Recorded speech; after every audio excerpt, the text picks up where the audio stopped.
What's up, pirates? It's your homeboy GM with One Piece chapter 944. This chapter was much more dynamic than the previous one.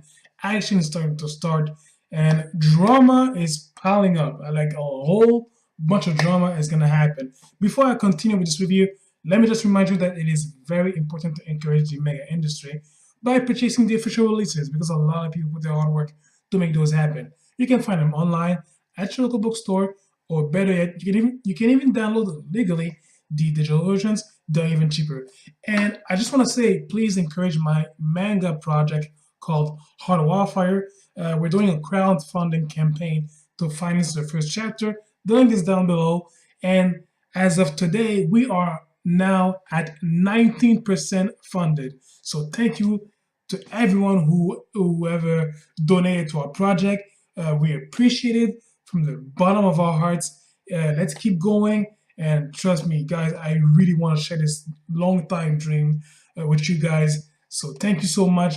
We'll keep on working hard for you guys. Basically, at Reset Town, it's the Strawhats versus Oroshi's forces.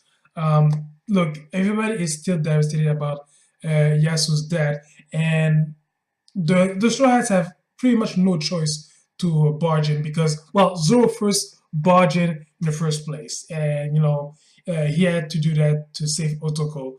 And Zoro, you could see him, the guy, he just doesn't give a shit. When he starts fighting, like, he goes for blood, and we saw how he was trying to go for Oroshi's head by unleashing a 720-pound cannon phoenix. Like, this would have killed him, all right? And to be honest, by seeing that, it gives a clue on how powerful Orochi is, Like, I'm not saying that he's a weak ass, but he's a shogun. He depends from his soldiers to defend him and all that. And you could see how he is really, always relying on them. So the fact that this attack almost killed him, like, unless he transforms himself and all that, he's not exactly worth much. And I think that even if he transforms himself, yes, he'll become more powerful. But other than that, so far what I've seen from Orochi, he's not that great of a threat. And it's obvious right now because the real threat is, of course, Kaido. And on Oroshi's side, the real threat is Kyoshiro. The way that Kyoshiro deflected that 720-pound Phoenix attack from Zoro, that was incredible. It was badass, but it was expected. The guy, he's not like the #1 thug on Oroshi's side for nothing.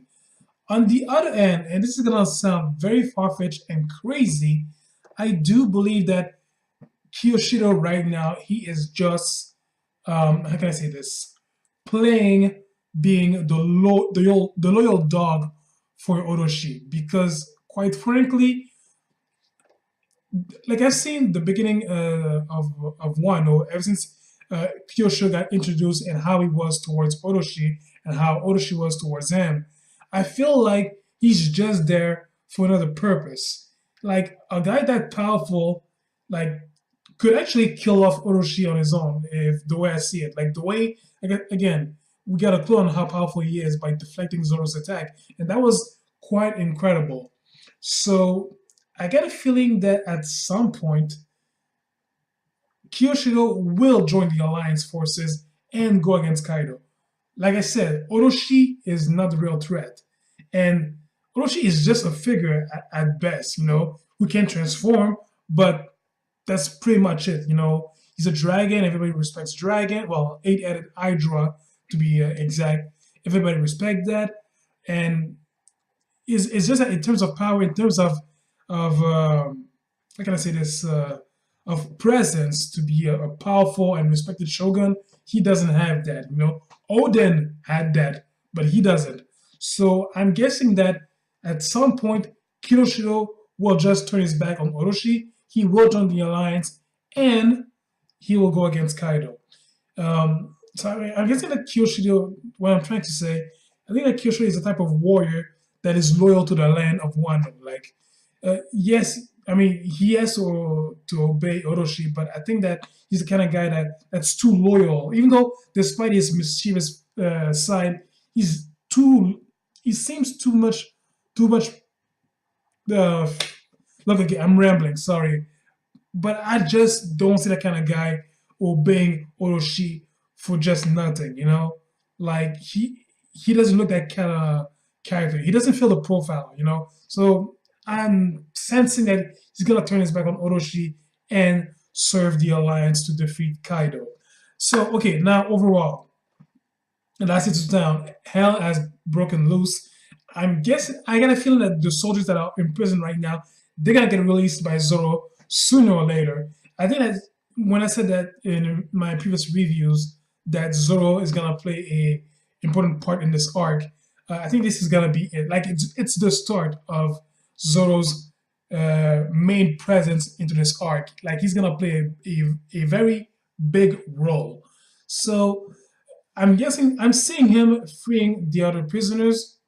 Also, the thing that I noticed in this chapter, the way that Zoro was just calm and he asked Frankie to cover him, and Frankie was like, "Roger that," and he covered him from the bullets.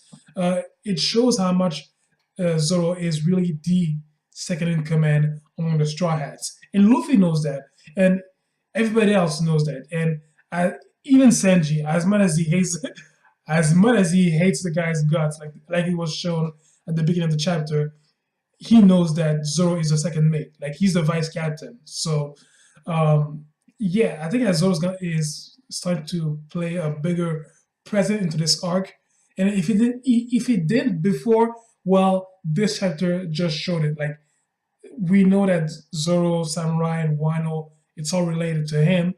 So this is a sort of the beginning of his big role into this arc. So the plan of the Straw Hats to keep a low profile.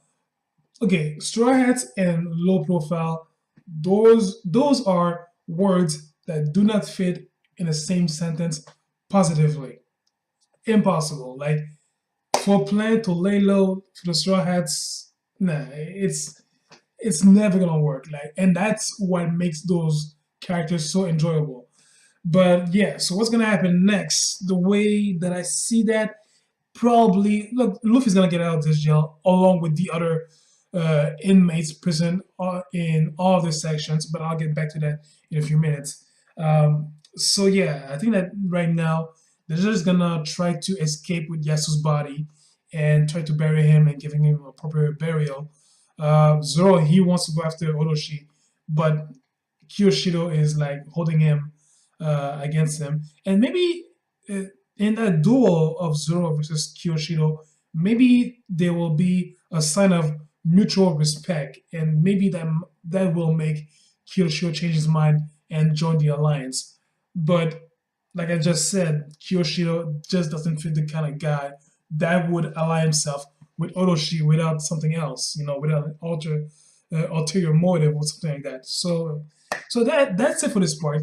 The next one, Luffy and Hyogoro, they recaptured Kid. No surprise there. I was actually expecting that because the way that he just evaded the prison, he needed more. Like he was going to come back because he had sea stone handcuffs, and at the same time, his role wasn't over yet. But we got another guy that we just saw, Killer, his second in command, laughing and unmasked. And obviously, the fact that he couldn't stop laughing, we guess that he ate one of those defective devil fruit named Smiles. The Smile, sorry. Now, here's something that I noticed. We saw Killer crying while he was laughing. So I get a feeling that Kid's entire crew has been annihilated. It wouldn't be surprising because these guys, they are ruthless. Like Kid, Killer, they are very ruthless bastards. But nevertheless, they respected and loved their own crew, and probably when they faced Kaido, they got annihilated. So the way I see this, I got a feeling that their entire crew, at least most of them, either annihilated or some of them might be scattered throughout the other sections of the prison. So, but I'm guessing that most of them might be annihilated, and that is why perhaps that that killer can't stop crying. So yeah, apparently from a little information from Kid, he hated his own laugh and he killed everybody who laughed at him because of his laugh, and then he wore a mask to hide his emotion. And now we see the complete opposite of that. So and the Kid was like, you know, what the hell did you do to my partner?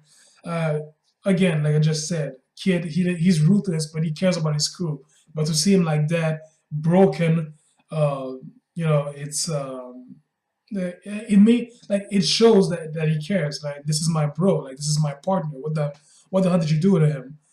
Now Queen has a new game. So if Luffy is still alive, these two, Kid and Killer, are remaining drowned in that torture game they have.